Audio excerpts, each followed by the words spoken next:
पहले फंसी प्यार के जाल में, फिर इलाज के नाम पर पहुंच गई दुबई और अब कत्ल के इल्जाम में मिलने वाली है फांसी की सजा।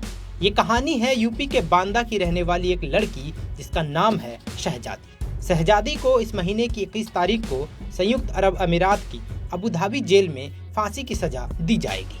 इस खबर से शहजादी के घर वालों का रो रो कर बुरा हाल है और वह प्रधानमंत्री मोदी से अपनी बेटी की जिंदगी की गुहार लगा रहे हैं। कहानी शुरू होती है रोटी बैंक नाम की एक सामाजिक संस्था से, जहां कुछ सालों पहले शहजादी काम करती थी। इस दौरान फेसबुक के जरिए उसकी मुलाकात आगरा के रहने वाले उजैर से होती है और फिर शुरू होती है शहजादी के काले दिन की कहानी। शहजादी उजैर के प्यार में पड़ जाती है। उजैर भी शहजादी को भरोसा दिलाता है कि वह उससे प्यार करता है और वह उसके जले हुए चेहरे का इलाज करवाएगा। इलाज के नाम पर उजैर ने शहजादी को आगरा बुलाया और फिर आगरा के मूल निवासी और वर्तमान में दुबई में रहने वाले दंपत्ति फैज और नादिया के हाथों शहजादी का सौदा कर दिया। इसके बाद वो दंपत्ति शहजादी के साथ जानवरों से भी बदतर सलूक करने लगे।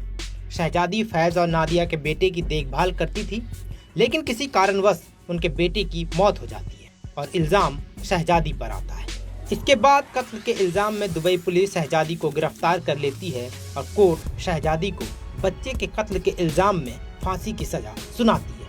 इस मामले में शहजादी की मां ने पीएम मोदी से मदद की गुहार लगाई है। मां का कहना है कि मेरी बेटी को फंसाया जा रहा है, वह किसी का कत्ल नहीं कर सकती। बेटी के साथ में यहाँ 8 साल की थी जब वो जल गई थी।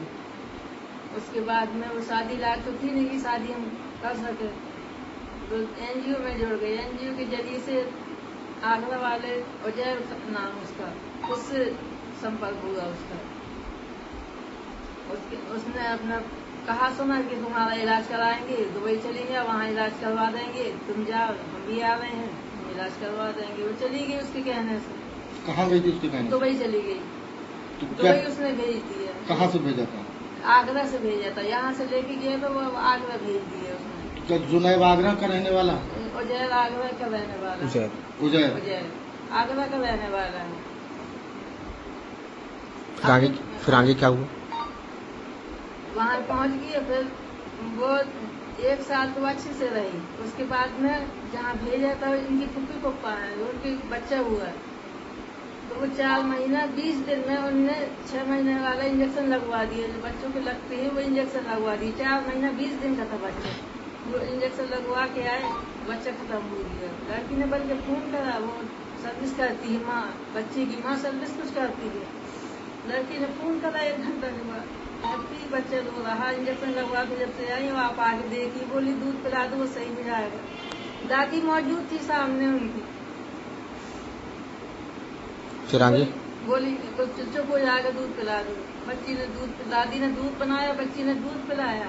वो जब सोगी, शांत होगी, सोगी है तो उसने लिखा दिया। अब उसके ऊपर 2 महीने के 2-4 दिन बाद उसने बच्ची को फंसाया। हाल के हाल नहीं फंसाया। 3 दिन बच्चा कैंटरी में रहा, पुलिस कैंटरी में रहा बच्चा। वहाँ से इन्हें लिखा पढ़ी करके कि हम किसी पे न शक है, न हम किसी को कुछ कार्रवाई करेंगे और हम मट्टी देना चाहते। पोस्टमार्टम नहीं कराया इन लोगों ने। तो पता नहीं इनके ऊपर क्या कुछ आए, जैसा जो कुछ हुआ हो। बच्ची को 2 महीने के बाद 2-4 दिन कम थे, बच्ची को फंसा दिया। फिर आपको भी क्या पता चला? तो जब इन लोगों ने 2 दिन मारा, खाने को नहीं दिया, उससे कहा कि तुम कहो कि हमने मारा है। लड़की जब न कहने लगी तो इन्हें हाथ में उसके कट लगाया, सब मारा, कपड़े उठाए बच्ची की।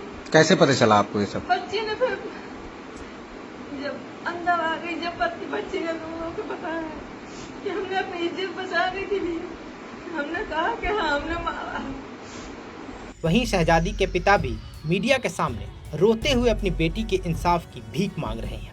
ये कल मेरी लड़की फोन आया था, बहुत रोई और उसने बताया कि 20 के बाद कभी भी मुझे फांसी हो सकती है।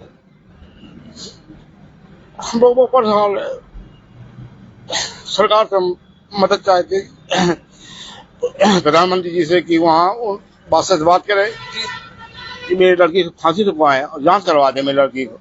अगर मेरी लड़की जांच में निर्दोष पाती है तो मैं खुद कहूँगा उसको फांसी दी जाए, मैं इसको छोड़ा जाए। कैसे फंसी उनके चंगुल में?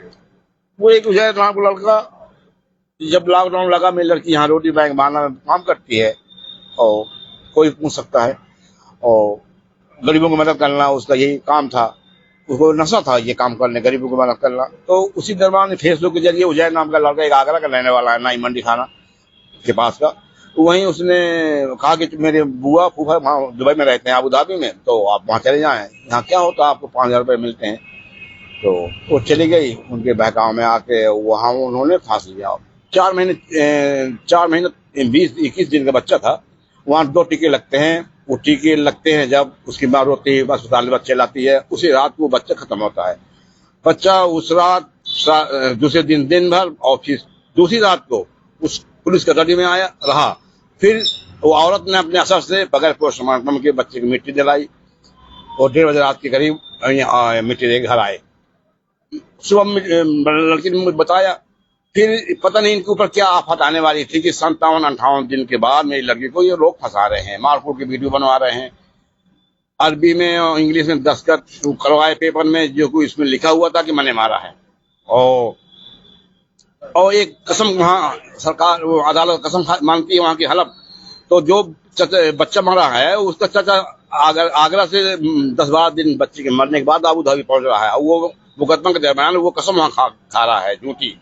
तो ये जांच का विषय है, क्या यही है, क्या देश की बेटी को हिसाब नहीं मिलेगा, वैसे मर जाएगी। अच्छा, बताया जा रहा है आपकी बेटी खाना बनाते समय जल गई थी, तो क्या कोई इलाज का भी बहाना था उसको ले जाने का? नहीं, वो तो बचपन में जल गई थी सर। नहीं, ऐसा बताया जा रहा है उजैर ने इलाज का बहाना ये फेस जो शख्स जल जाता है तो उसका फेस बिगड़ा ही रहता है, जितना इलाज हो।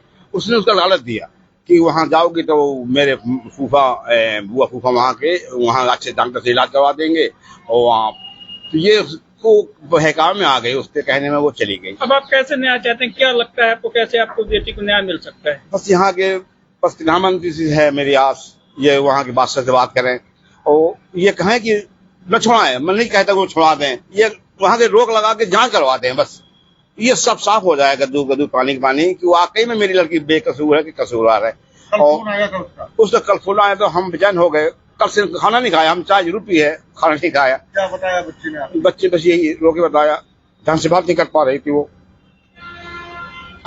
कि 20 तारीख के बाद कभी भी कुछ हो सकता है उनको। 20 सितंबर के बाद? जी हाँ, आज वो है, कल आए उसका फोन, तो वो करती है तो हाँ हमको पैसा जमा करना पड़ता है। वो वहाँ फोन होती है, हमारी बात होती है, 2 आदमी में 2 दिन में होती रहती है। वहाँ का कानून है, वहाँ पैसा जमा करना पड़ता है। जी हाँ, 100 दिन हम जमा करते हैं, महीने में करीब 150 हो जाते हैं। 100 जैसे मैंने बेटा से कहा कि कम बात किया। शहजादी के पिता शब्बीर ने बांदा के सीजीएम भगवान दास गुप्ता की मदद से आरोपी उजैर और दंपति फैज और नादिया के खिलाफ मानव तस्करी और धोखाधड़ी का केस दर्ज किया है। ऐसे में अब देखना है कि 21 सितंबर को दुबई में शहजादी को फांसी की सजा हो जाती है या उसके माँ बाप की फरियाद काम आती है।